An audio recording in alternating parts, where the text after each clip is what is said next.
సీతారాములు అరణ్యవాసంలో ఉండగా ఒకసారి అత్రి మహర్షి ఆశ్రమానికి వెళ్ళటం జరుగుతుంది. ఆ సందర్భంలో అనసూయాదేవి సీతాదేవితో, అమ్మ, నీ యొక్క వివాహ విషయాలన్నీ తెలుసుకోవాలని అనుకుంటున్నాను, ఆ కథంతా చెప్పవమ్మా అని అడిగింది. అప్పుడు సీతాదేవి అనసూయాదేవితో, అమ్మ, నా తండ్రి గారు నన్ను వీర్యశుల్కగా ప్రకటించి ఆయన వద్ద ఉన్నటువంటి శివధనుస్సుని ఎవరైతే ఎక్కువ పెడతారో అలాంటి వాళ్ళకి మాత్రమే నా కుమార్తె అయినటువంటి సీతను ఇచ్చి వివాహం చేస్తాను అని ప్రకటించారు. అప్పుడు ఎంతోమంది బలవంతులైనటువంటి దేవతలు సైతము వచ్చారు. కనీసం ఆ ధనుస్సును ఎత్తనైనా ఎత్తలేకపోయారు. కొంతకాలానికి విశ్వామిత్ర మహర్షి వెంట రామలక్ష్మణులు వచ్చారు.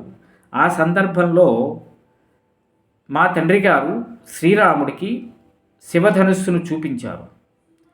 అప్పుడు శ్రీరాముడు ఆ ధనుస్సుని అవలీలగా ఎత్తటమే కాకుండా అల్లెత్రాటుని తగిలించి ఆకర్ణాంతము లాగుతూ ఉండగా అది మధ్యలోనే భంగమైపోయింది. అప్పుడు ఆశ్చర్యపడినటువంటి మా తండ్రి గారు వెంటనే జలకలశాన్ని తీసుకొని వచ్చి సీతాదేవినిచ్చి వివాహం చేస్తాను అనంటే, అప్పుడు రాముడు అన్నారు, మా గురువుగారు చూడమంటే ధనుస్సును చూచాను తప్ప వివాహ నిమిత్తంగా కాదు. నేను కనుక వివాహం చేసుకోవాలి అనేటట్లయితే అందుకు మా తండ్రి గారి అనుమతి తప్పనిసరిగా ఉండాలి అని చెప్పారు.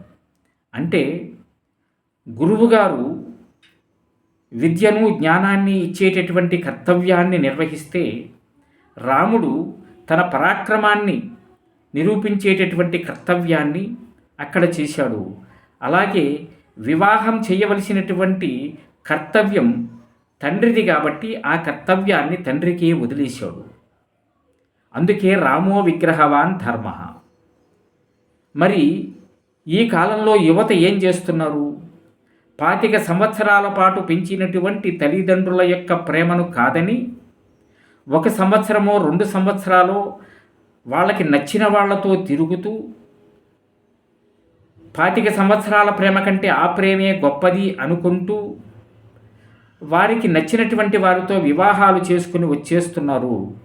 ఆ వివాహాలు కొంతకాలానికి విఫలమైపోతూ ఉండటాన్ని కూడా మనమందరము చూస్తున్నాం. ముఖ్యంగా యువత ఈ విషయాలను తెలుసుకోవాలి. తల్లిదండ్రులకు ఉన్నటువంటి ప్రేమ బిడ్డల మీద మరి ఎవ్వరికీ ఉండదు. తనకు ఎలాంటి కోడలు కావాలో, ఎలాంటి అల్లుడు కావాలో తండ్రి పెంచినటువంటి ప్రేమతో వారు సుఖంగా ఉండటం కోసమని చక్కటి సంబంధాలను వెతికి వివాహం చేస్తారు. ఆ కారణం చేత ఆ వివాహాలు ఎక్కువ కాలం చక్కగా వర్ధిల్లుతూ ఉంటాయి. ఈ విషయాలన్నీ కూడా యువత తెలుసుకుని అనవసరమైనటువంటి పాశ్చాత్య పోకడలకు పోకుండగా మన ధర్మాన్ని మనం గౌరవించే విధంగా ప్రయత్నం చేద్దాం. తద్వారా మనమంతా కూడా ఈ యొక్క సనాతన ధర్మాన్ని భావితరాల వారికి అందించే ప్రయత్నం చేద్దాం. జై శ్రీరామ్.